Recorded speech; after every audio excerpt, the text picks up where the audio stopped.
This is probably not news to you, but the BBC is chronically biased. But one of the areas where this bias is at its most extreme is with regard to abortion and the pro-life movement. But the BBC's bias is so extreme that its journalists are not permitted to use the term pro-life.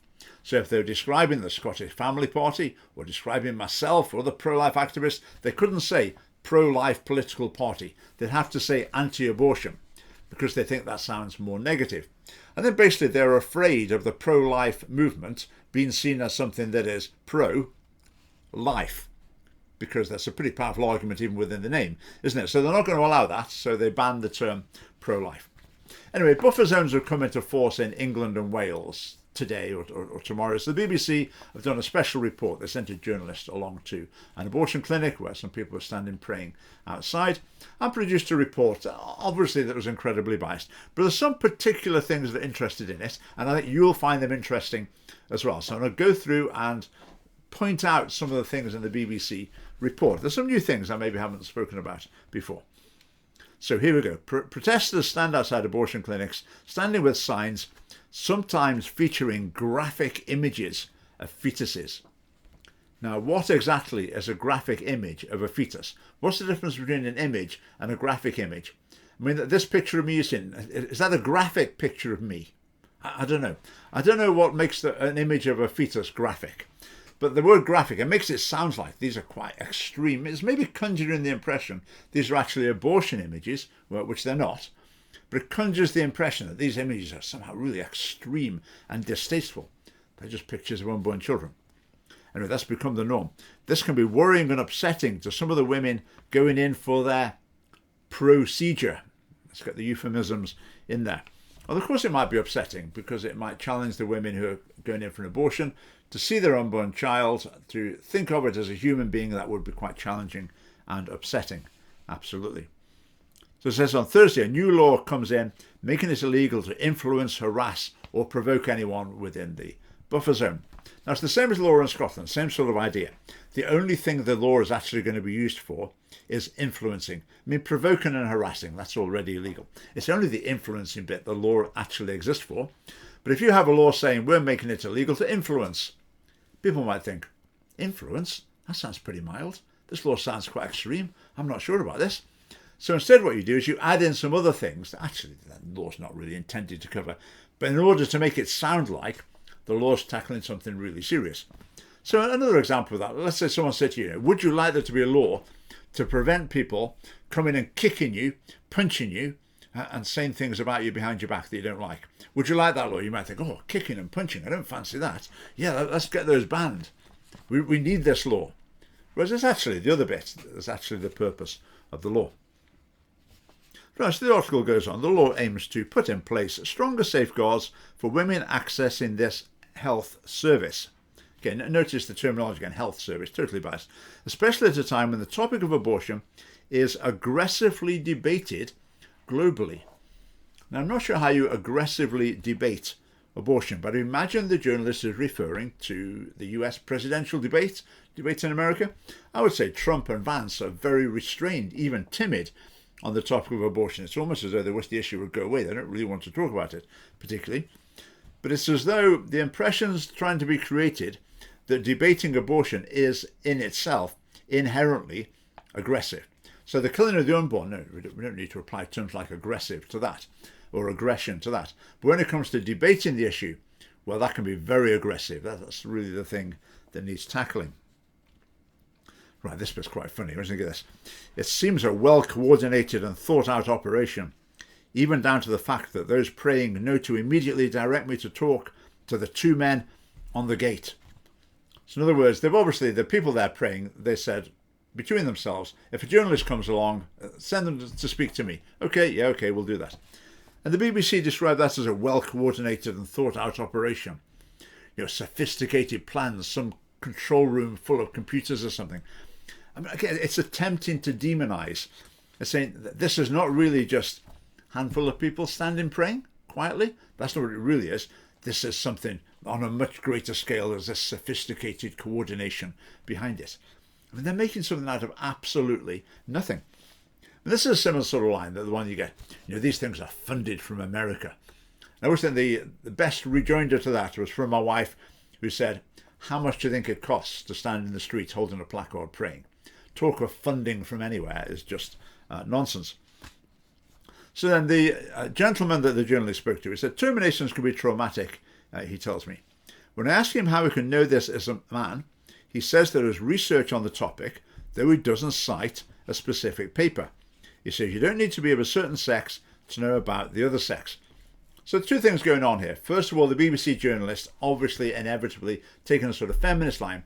How can a man know about something that only women experience? Which is just a terrible argument. I mean, women experience childbirth, and I know it's painful for lots of reasons, not because I've experienced it. This is not a male-female thing. There are lots of things that people experience in life that I haven't experienced, but I understand something of the consequences of it by reports and look at research, etc., etc. So it's perfectly reasonable for a man to have a view about the consequences of abortion for women. But obviously the BBC, they're trying to play the feminist card. How dare a man have an opinion on this? But the other thing that came up, something I find very frustrating. You'll see this sometimes. I've had this with interviews when I've been on the television, etc. Someone on the other side will say something. "Oh, there's this. This is the fact. This is what happens." And the interviewer or the journalist will say, "Oh, well, thank you very much for sharing that with me." Then I'll say what I say. You'll say, how do you know? Where's your evidence? Where's the research? Which research? What year? Where's it from? Now, if you go up to someone unarranged in the street and expect them to cite a specific research paper about the ill effects of abortion on women, well, it's pretty unlikely to say, "Oh yes, it was the 1996 paper written by so-and-so at such university." That's not going to happen. So it's very, very unfair. If this was a set-piece debate, then yeah, the person would probably have it written down in front of him, ready to refer to. But the other problem with this is the most firmly established facts in social science, for example, they don't rely on a single paper that you can quote. For example, saying that couples who get married are more likely to stay together. I mean, that's not something that, where's your evidence? Where's the statistic? Look at statistics from anywhere around the world. Research has been repeated time and time and time again. It doesn't rely on a single study that you can quote to a journalist. It's well-established fact by a very broad range of evidence. Right, the next bit. "I asked both men whether they can understand how some women would find their presence intimidating, unkind, and unchristian."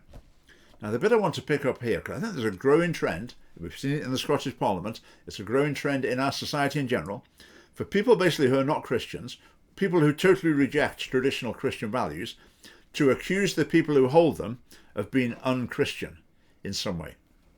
Now, my fear with that is that maybe some Christians who do hold to traditional Christian values will start internalizing this criticism.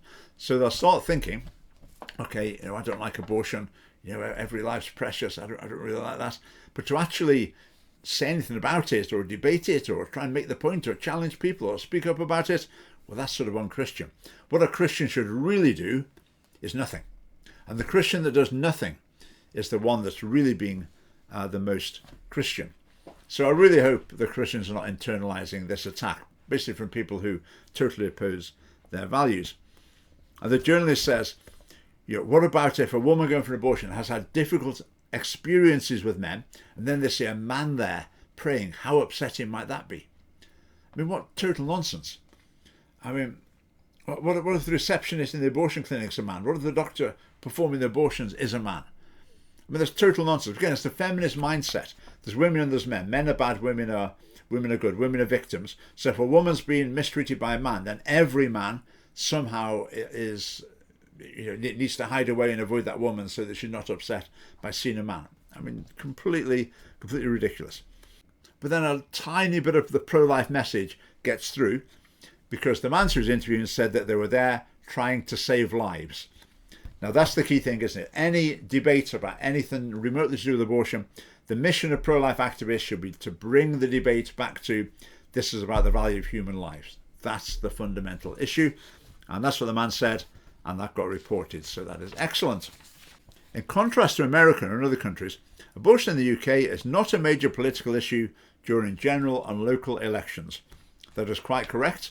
And I think Britain as a nation should be ashamed of that. the fact that over 250,000 unborn children killed every year comes to election time, and it's as though generally, almost entirely, people are actually not that bothered about it. They don't really care about that because there's more important issues to deal with. I think about John Mason. I've repeatedly said John Mason's the only pro-life MSP. Well, he's pro-life in his own thoughts. When it comes to election campaign, he's saying vote for a pro-abortion party. The SNP will kill another 18,000 children next year and the year after and the year after and the year after, but vote for them in any case. So that's the sort of mindset that means that abortion doesn't become an election issue. But one of our missions of the Scottish Family Party is to make it an election issue. The rate of abortions in Scotland has been rocketing, same in England and Wales as well. 17% increase over the last year, where there were records. That's a pretty dramatic increase. And let's see if that continues. Anyway, the journalist says regular large opinion polls in this country show support has only grown for women's rights to access abortion. The National Centre for Social Research's most recent social attitude study shows that support for abortion has increased, although support is slightly less universal when there is no health risk involved. What a tricky way of putting it that is. In other words, there's massive support for abortion. It's not quite so strong for the 99% where there's not a health risk for the mother, but there's massive support for abortion. I mean, that's quite a deceptive and misleading way of wording it, isn't it? Support is slightly less universal where there's no health risk involved, as though that's some sort of minor subcategory, when actually it's like 99% of abortions. These statistics are interesting.